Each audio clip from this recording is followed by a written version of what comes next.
Hello friends, our today's topic is present value of growing annuity. In the previous lecture, I have already discussed all the cases of compounding as well as discounting. But these 2-3 cases are left that I am going to discuss in this video. Present value of growing annuity. First of all to recall what is annuity. Annuity का मतलब क्या है? Annuity means the same sum of money deposited और received at the same intervals of time at the same rate of interest, compounded और discounted annually, monthly, half yearly और quarterly as the case में be. Annuity का main meaning है कि उसमें amount same रहती है, इंटरवल ऑफ टाइम सेम रहता है, रेट ऑफ इंटरेस्ट डिस्काउंटिंग या कंपाउंडिंग रेट ऑफ इंटरेस्ट भी सेम रहता है. पर आज हम जो केस कर रहे हैं दैट इज ग्रोइंग एन्युटी. मतलब एन्युटी में अमाउंट सेम रहनी चाहिए, लेकिन अगर एन्युटी एक कांस्टेंट रेट से ग्रो करती है, for example growth is 10%. In the first year I am going to receive rupees 100. In the second year, I am going to receive 100 plus 10% of 100, that is 110. In the third year, I am going to receive 110 plus 10% of 110, it is 121 and so on. So there is one more case. In case of annuity, the amount remains same, but in case of growing annuity, the annuity increases at a constant growth rate. In case the annuity grows at a constant growth rate, we can calculate the present value of growing annuity by applying a shortcut formula. What was the formula in case of present value of ordinary annuity? Simple क्या formula था? P bracket 1 minus 1 plus rate raised to the power minus n whole upon r. And present value of annuity due का था P1 minus 1 plus rate raised to the power minus n whole upon r. The whole formula multiply by 1 plus rate. That is annuity due beginning of the year. Now in case of growing annuity, what is the change in the formula? The change in the formula is P upon R minus ये वाला part अलग से आ गया. This part is separate. R minus G. 1 minus, again this part is extra.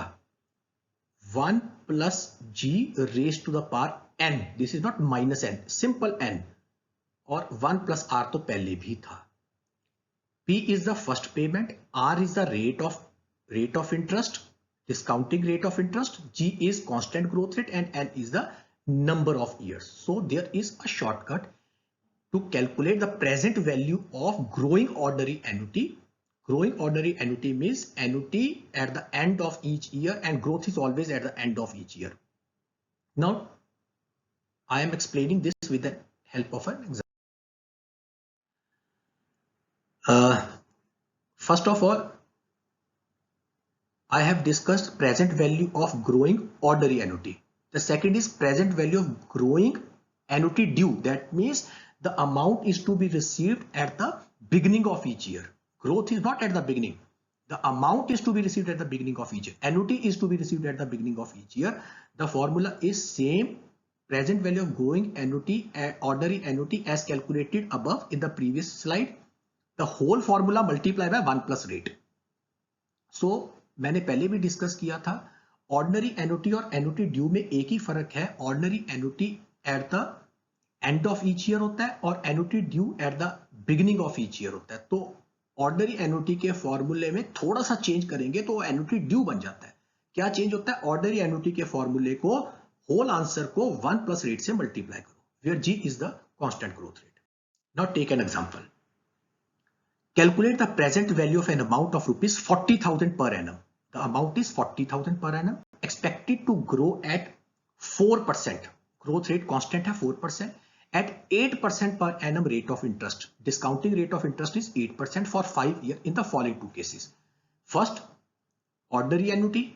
Second, annuity due. Present value of growing, ये GOA जो मैंने लिखा है, growing ordinary annuity, present value of growing annuity due. This is beginning and GOA is at the end.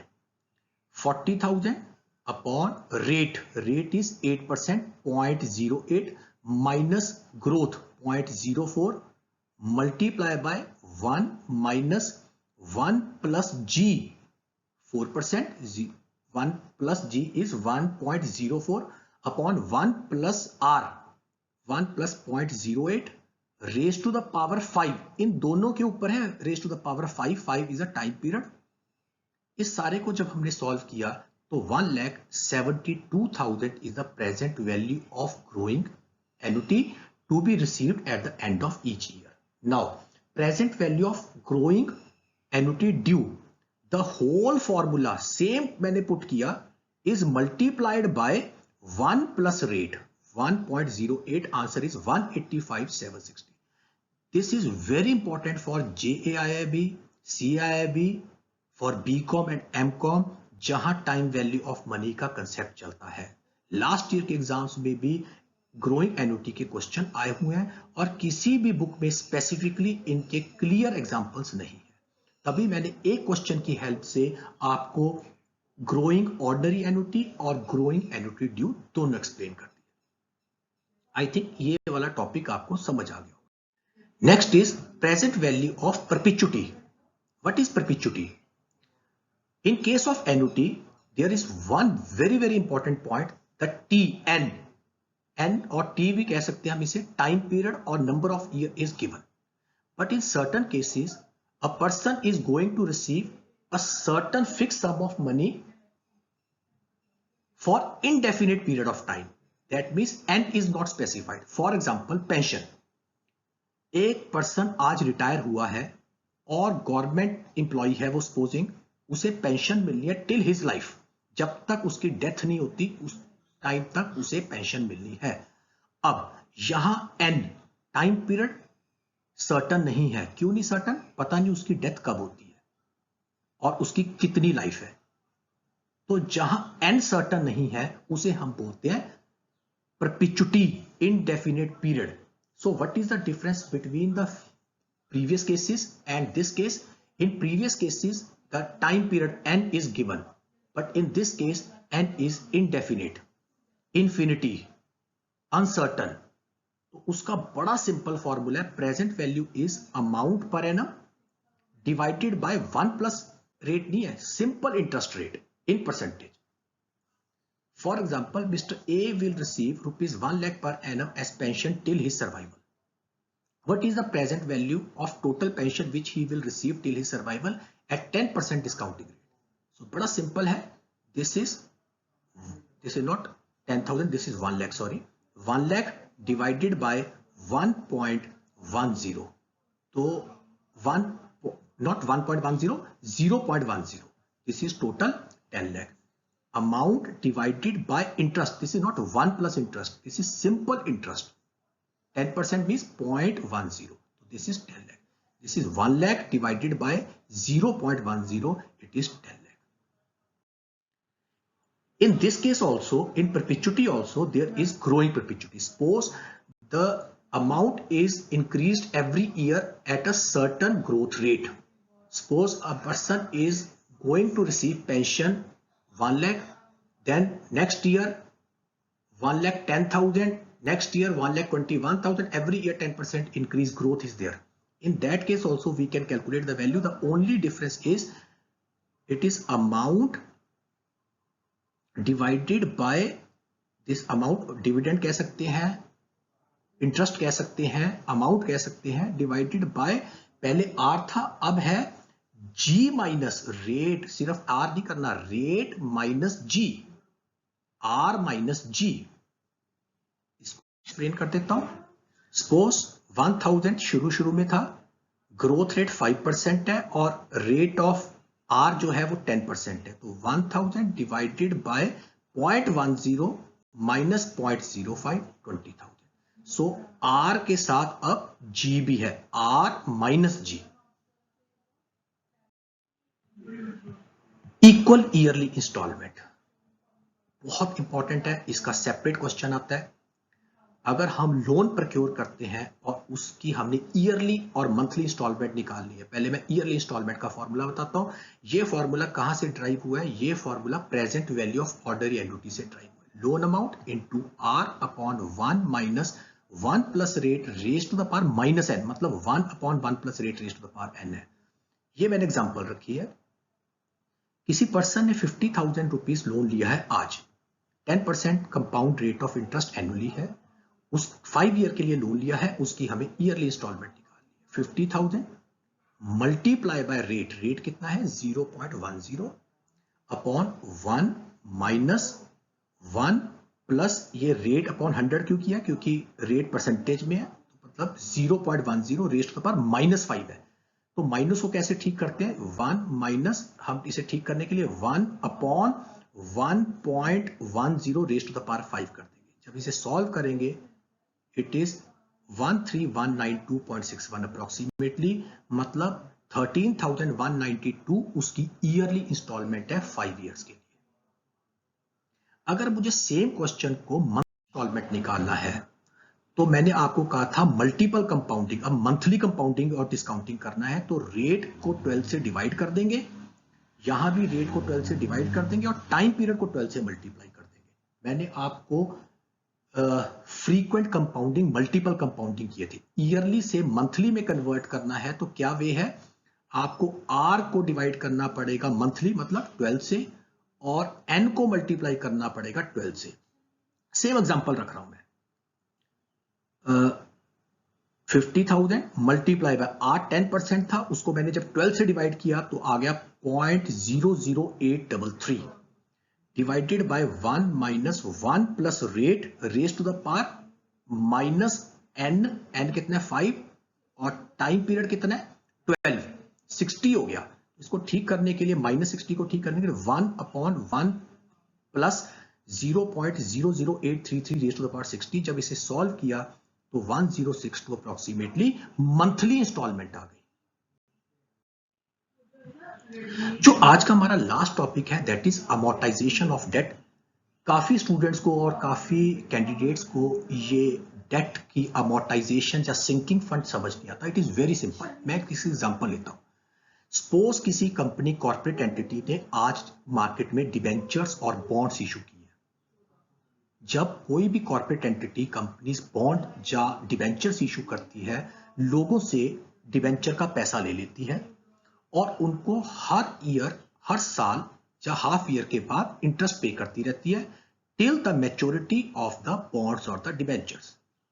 Suppose bonds और debentures की life 5 year है, 5 साल तक कंपनी उनको इंटरेस्ट पे करेगी।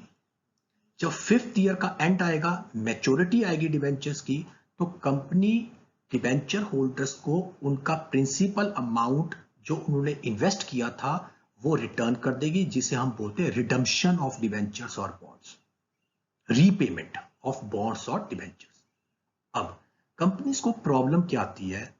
जब कंपनी पैसा लेती है उसे बिजनेस में इन्वेस्ट कर लेती है, पब्लिक का पैसा, हर साल इंटरेस्ट देना भी चलो कोई ज्यादा मुश्किल नहीं है, लेकिन जब मैच्योरिटी आती है एक लमसम अमाउंट उनको वापस करना पड़ता है जो कि बहुत बड़ी अमाउंट होती है, और कंपनी उस टाइम बर्डन फील करती है कि इतना बड़ा अमाउंट हम कैसे इकट्ठा पे करेंगे। तो उनके पास एक ऑप्शन होती है, वो हर साल अपने प्रॉफिट में से थोड़ा सा पैसा निकाल के एक फंड में ट्रांसफर कर देते हैं जिसे हम बोलते हैं sinking fund. Sinking fund is a fund which is created to meet some future liability. उसमें फंड में पैसा डालती रहती है, उस फंड को कहीं इन्वेस्ट कर देती है। फॉर एग्जांपल एक एफडी करवा ली या बैंक में डिपॉजिट करवा लिया, उस पर इंटरेस्ट मिलता रहता है। जब डिबेंचर्स की मैच्योरिटी आती है तो सिंकिंग फंड में इतना पैसा आ जाता है इंटरेस्ट के साथ कि हमें जितनी डिबेंचर की रिडम्पशन के लिए पैसा चाहिए, हम उस पैसे से डिबेंचर्स की रिडम्पशन कर देते हैं। अब प्रॉब्लम ये आती है कि हर साल कंपनी कितना पैसा अपने प्रॉफिट से सिंकिंग फंड में ट्रांसफर करे ताकि जब मैच्योरिटी ऑफ डिबेंचर्स और बॉन्ड्स हो, कंपनी के पास उतना पैसा आ जाए जितना कि हमने डिबेंचर होल्डर्स को रीपे करना है, अलॉन्ग विद इंटरेस्ट इतना पैसा आ जाना चाहिए। फॉर एग्जाम्पल, एक कंपनी को 5 इयर्स के बाद 2 लाख के डिबेंचर्स की रिडम्पशन करनी है, 10% कंपाउंड रेट ऑफ इंटरेस्ट है अगर हम कहीं सिंकिंग फंड में इन्वेस्ट करते हैं, तो कितना पैसा हर साल निकालना चाहिए? तो इसका फॉर्मूला है डेट इंटू आर, ये कंपाउंडिंग वाले फॉर्मूले से निकला हुआ है, 1 plus rate raise to the power n minus 1। तो 2 लाख चाहिए, सपोज प्रीमियम पर रिडम्पशन होती तो यहां प्रीमियम अमाउंट भी ऐड कर देते, into rate upon 1 plus rate raise to the power 5 minus 1। तो हर साल 32,759 अप्रोक्सीमेटली 760 रुपीज, 32,760 रुपए हर साल हम अगर निकालें तो हमारे पास 5 साल के बाद इंटरेस्ट के साथ कितना पैसा आ जाएगा? 2 लाख रुपए आ जाएगा। 32,760 अगर हम 5 साल के लिए निकालते रहें तो हमारे पास 163,800 तो एक आ जाएगा, प्लस उस पर बैंक हमें 10% इंटरेस्ट, कंपाउंड इंटरेस्ट भी देगा, मिला के हमारे पास 2 लाख रुपए आ जाएगा।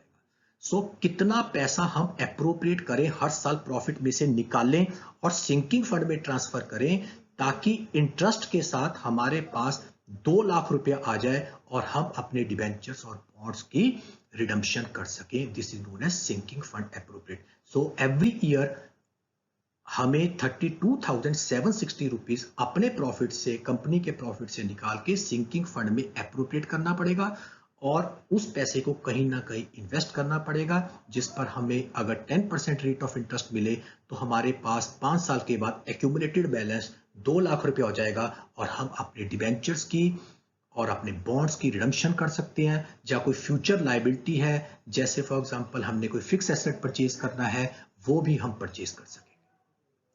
यहां मेरा time value of money, annuities, discounting सारा चैप्टर कंप्लीट हो गया। नेक्स्ट वीडियो के अंदर मैं बॉन्ड्स का चैप्टर शुरू करूंगा। Thank you students, have a nice day.